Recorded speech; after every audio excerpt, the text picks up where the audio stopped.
विगत पीरियड गुड़िक आमर शिक्षक भाई भौणी माने विभिन्न टॉपिक ऊपर आलोचना करथिले एवं ए जो लॉकडाउन समय ऑनलाइन क्लास को तुम मान को आज मु स्वागत करुच्ची एक न्यू अध्याय गोटे नुआ अध्याय रे आज आमे पढ़िबा रेचन प्रक्रिया विभिन्न प्राणी मानकर रेचन प्रक्रिया विषय रे उद्भिद मानकर रेचन प्रक्रिया विषय रे आमे आलोचना करिबा। या पूर्व आमे सम्यक धारणा देवा जे प्रकृति आम शरीर रे कौन चली आम शरीर रे विभिन्न प्रकार कार्यकलाप चली अनेक गुड़िए जैव रासायनिक प्रतिक्रिया अहरह चली जमती आमे शोषण कथा चिंता कले पोषण कथा चिंता कले ये सब गुड़ाक आमर जैव रासायनिक प्रतिक्रिया आम शरीर में चली से तुम जान जेकोसी मेसीन चलला बेले ताकू शक्तिर आवश्यकता होता है जमी आम पेट्रोल पकेले पेट्रोल को गैस फॉर्मेशन करके पुणी गाड़ी चलुची ठीक से भाव में आम जो खाद्य खाऊे से खाद्य गुड़िक विभिन्न प्रकार एंजाइम मान द्वारा भांगे जोटा कि आग पीरियड रे आम जो पढ़ी शोषण रे ताहाकू चयापचय प्रक्रिया कह जाउथला ता विषय रे आमे सम्यक धारणा आगुरु देइथिले। आज देखिबा जे केमिति हुए केउ माध्यम रे हुए जैव रासायनिक प्रतिक्रिया पाई मुख्यतः कौन दरकार खाद्य एवं या भांगे किए एंजाइम मानकर आवश्यकता रही है। तेणु ये छोटिया धारणा टी देवी रेचन पढ़ेवा पूर्वर प्रत्येक रेचन बा आम शरीर भितर संगठित हेउथिबा जो यूरिया ताकू 5 प्रकार एंजाइम मुख्यतः एथिरे कार्यकारी हेई थाए जोटा कि तुम बही रे अल्प किछिटा देइचे आ किछि देई नाही ता विषय पर आलोचना करिवा। चयापचय कार्यरू उत्पन्न जेतले हुए जेतले आमे जानिचे प्रत्येक जिंस एने पेट्रोल पकेले गाड़ी चलला परे पछवाटे कार्बन डाइऑक्साइड कार्बन मोनोक्साइड प्रभृति गैस बाहर करे ठीक से भाव में चयापचय कार्य उत्पन्न वर्ज्य वस्तु गुड़िक शरीर पाई कौनसी प्रकार दरकारी नहीं शरीर पाई अदरकारी तार अर्थ सेगुड़िक यदि शरीर भितर रहिला शरीर विभिन्न प्रकार रोग सी तैयारी करिवो। कोशरे होतिबा विभिन्न जैव रासायनिक कार्यकलाप र संतुलन बजाय रहिबा सहित शरीर को सुस्थ रखिबारे यह साहाय्य करिଥାଏ एवं यही प्रतिक्रिया को आमे रेचन प्रतिक्रिया बोली मुख्यतः कहि थाउ। तार तो अन्य प्रकार जदि सिंपल कहिबा खाद्य खाई सारला परे जल पी सारला परे सेथिरु शक्ति फॉर्मेशन करे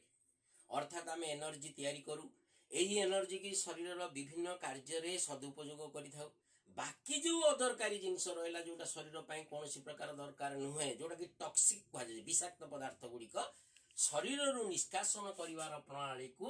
आमे कौन कहि थाउ रेचन प्रतिक्रिया कहि थाउ। मुख्यतः शरीर कौन कौन मिले आमर आमे शरीर एमोनिया यूरिया यूरिक अम्ल ये सब पदार्थ गुड़िक निष्कासित रहे एवं शरीर रही जाए कोटा जल एवं धातव पदार्थ रही जाए। तमाने धातव पदार्थ अष्टम श्रेणी भी पढ़ीच तुम कैल्शियम कौन दरकार आयरन कौन दरकार सोडियम कौन दरकार कौन पाई दरकार ये सब आउ तो मुख्यतः जानी आम प्रत्येक जीवकोश प्राय 90 रु अधिक परिमाणर जल रही तेणु आम शरीर सर्वमोट 90% रु अधिक जल रही तेणु जलटा रही जाए किंतु एथि जो खाद्य गुड़िक खाऊ जमी आम पुष्टिसार जातीय खाद्य खाऊ तार चयापचय हेले सेकु एंजाइम माने भांगिबा द्वारा एथुरु एमोनिया एवं जहा संपूर्ण भाव जल रे द्रवीभूत तमाने जानिच खेत रे जो यूरिया सार पड़ुची से ताहा एमोनिया रे तयारी जोटा के 52% एमोनिया नाइट्रोजन गैस अछि जोटा कि एमोनिया सहित रही एवं यह जल रे द्रवीभूत होइथबा में व्यवहार करि पारुची। ओके तेणु आम देखा बर्तमान विभिन्न प्रकार जीव मान शरीर में जमी तुमको कहली पुष्टिसार चयापचय एमोनिया बाहरी थाए सेमती विभिन्न प्रकार जीव मान भितर कौन कौन संगठित हुए ता विषय बर्तमान आम देखा विभिन्न प्रकार प्राणी मान क्षेत्र में कौन कौन वर्ज्य वस्तु गुड़िक सब बाहर एवं जो वस्तु गुड़िक बाहरी थाए जमी माछ एमोनिया त्याग करिथाए अन्यान्य जलचर प्राणी मान यूरिया एवं यूरिक अम्ल परित्याग करिथाए मनीष यूरिया त्याग करिथाए बेंग यूरिया त्याग करिथाए शार्क जे कि समुद्र रहे से मध्य यूरिया त्याग करिथाए पक्षी किंतु यूरिक एसिड त्याग करिथाए सरीसृप यूरिक एसिड त्याग करिथाए एवं पतंग यूरिक अम्ल परित्याग करिथाए। ये हूँ जीव माने कौन कौन वर्ज्य वस्तु बाहर दुनिया को परित्याग करिथांती ता विषय आम जाइले भला मन रख माछ एमोनिया एवं अन्यान्य जो जलचर प्राणी माने जो माने जल रोचंदी से माने यूरिया यूरिक अम्ल केतेक यूरिया केतेक यूरिक अम्ल परित्याग करिथांती मनीष यूरिया परित्याग करे जल रे बेंग रही यूरिया परित्याग करुच्ची शार्क यूरिया परित्याग करुच्ची पक्षी किंतु यूरिक एसिड बा अम्ल परित्याग कर प्रत्येक सरीसृप गुड़िक यूरिक अम्ल परित्याग कर कीटपतंग माने माने यूरिक अम्ल परित्याग कर प्राणी एवं परित्याग कर वर्ज्य वस्तु गुड़िकर नाम। सेकेंड आम देखा क्यों क्यों प्राणी क्यों क्यों अंगर आवश्यकता ये जो जिनस गुड़िक परित्याग करने क्यों अंगर सहायक माने नहीं था विषय आलोचना करवा। प्रथमे एमिबा एक कोशी प्राणी जे कि संकोच की धानी द्वारा करिथाए जोटा कॉन्ट्रैक्टाइल वेहिकल्स कह जाउछि कॉन्ट्रैक्टाइल वेहिकल्स अष्टम श्रेणी तुम माने पढ़िछ 9th क्लास रे मध्य पढ़िछ कॉन्ट्रैक्टाइल वेहिकल्स द्वारा से तार अंग होछि रेचन अंग स्पंज एवं हाइड्रा तार अन्य कौनसी प्रकार रेचन अंग नहीं तार बॉडी रो जो घनत्व अनुसार से ताकू त्याग करिथाए एवं पुणी त्याग करना अर्थात बैलेंस मेंटेन करता है। फीता कुर्मी शिखा कोश द्वारा फ्रेम सेल जोटा कहुच्छी जिया एवं जोक इत्यादि नेफ्रिडिया द्वारा एटा भला मन रख जिया जोक नेफ्रिडिया द्वारा निजर रेचन पदार्थ परित्याग करिथांती झिंटिका मालपिघियान नलिका द्वारा निजर रेचन अंग तार रही आ द्वारा से निजर कौन वर्ज्य वस्तु परित्याग करिथाए किंतु मनीष एमती एक प्राणी जे कि जकृत बा लिभर कह जाए से लिभर रे कौन हुए यह लिभर होची तार कौन रेचन अंग एवं एतिरु तयारी हुई एमोनिया एवं वायु जो नौचे आम अम्लजान नौचे कार्बन डाइऑक्साइड किछि परिमाण एमोनिया सहित मिसी से यूरिया त्याग करिथाए बा यूरिया तयारी करिथाए तेणु तार जो सिंबलिक नाम वाला NH3CO2 एवं एथुरु तयारी होची यूरिया रो तमे देखो फार्मूला NH2CONH2 ए यूरिया को से परित्याग करिथाए। ये गला गोटे जिंस तापर हम देखिबा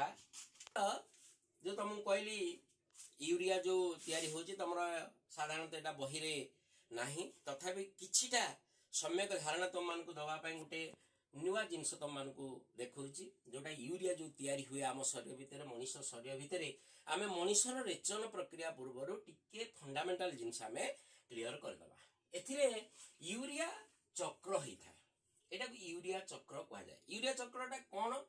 से कार्बन डाइऑक्साइड एवं एमोनिया दीटा को मिसला एबे तुमको कहली एवं सेथिरु सिट्रेलिम नामक जो एंजाइम आकु कौन करिथाए या तयारी करिथाए केउठारे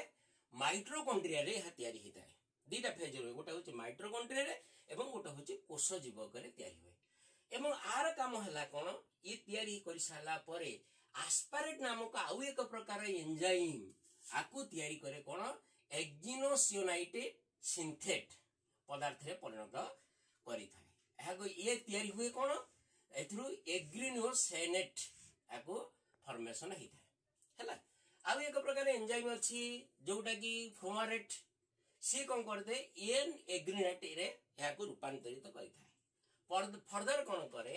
आम किछि परिमाणर जल एवं यूरिया पशि जिबा पर बा यूरिया मिसी जिबा पर एल ऑर्गेनाइन नामक पदार्थ एथिरे तयारी हुए। एथिरे जो जिंस तमर हैला एथिरे केवल 2टी एटीपी रो सहायता रे मुख्यतः होई थाए। तेणु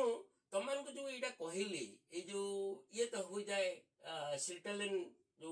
चक्रटा एटा माइटोकॉन्ड्रिया बाकी जो तक रहिला तम मानकर साधारणतः कोठे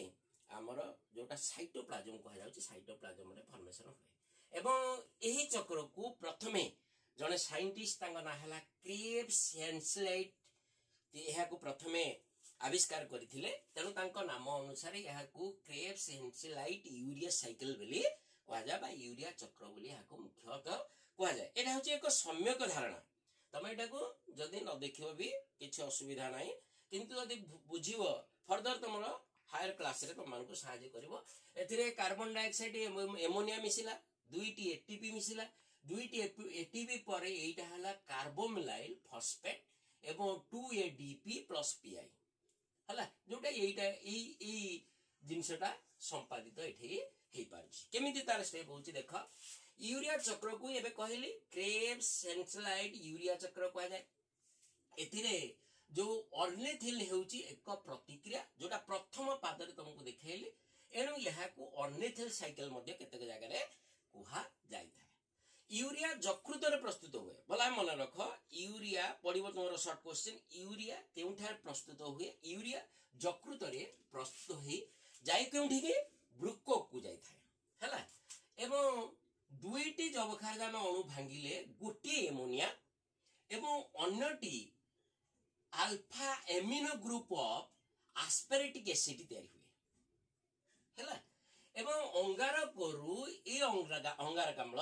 प्रस्तुत होई थाए। तेणु यूरिया रे साधारणतः 80 रु 90% नाइट्रोजन अछि नाइट्रोजन जबखारजान यूरिया रे अछि।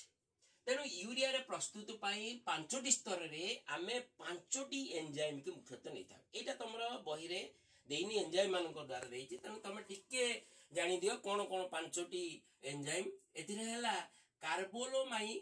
फॉस्फेट सिंथेस जोटा CPS ता कोन कहै जाय CPS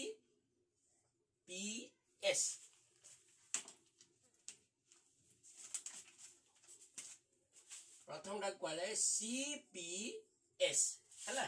CPS कोन कार्बोलोमाइल फॉस्फेट सिंथेस सेकंड टा होची आमे ऑर्निथाइल कार्बोलोमाइल माइट्रेन सिंथेट जोटा कि OCT आको कहा जाए OCT एवं तृतीय प्रकार जो एंजाइम रहला आको कहा जाए ऑर्गेनोसिनेट सिंथेस हला एवं चतुर्थ प्रकार रहला ऑर्गेनोसिंथेस लाइसिस एवं लास्ट रहला ऑर्गेनेस एई बळी पांचटी एंजाइम मुख्यतः रहिछि जो गुडी को कि हमरो यूरिया चक्र रे पांचटी एंजाइम पांचटी स्टेप रे भांगी यहा को यूरिया प्रस्तुत करिताय एवं प्रथम जो दुईटी रहिले ये माइटोकॉन्ड्रिया संपादित हुए एवं बाकी जो तीनोटी रहिले एई तीनोटी साइटोसोल बा कोष जीवक रे मुख्यतः प्रस्तुत हेई थाए हला। तेनु नेक्स्ट आमे देखिबा मनुष्य रे केउ भली भाबरे हमर रेचन प्रक्रिया संपादित होउची आसंता अध्याय आबा आसंता पीरियड रे आमे हाको डिस्कशन करिबा। Thank you.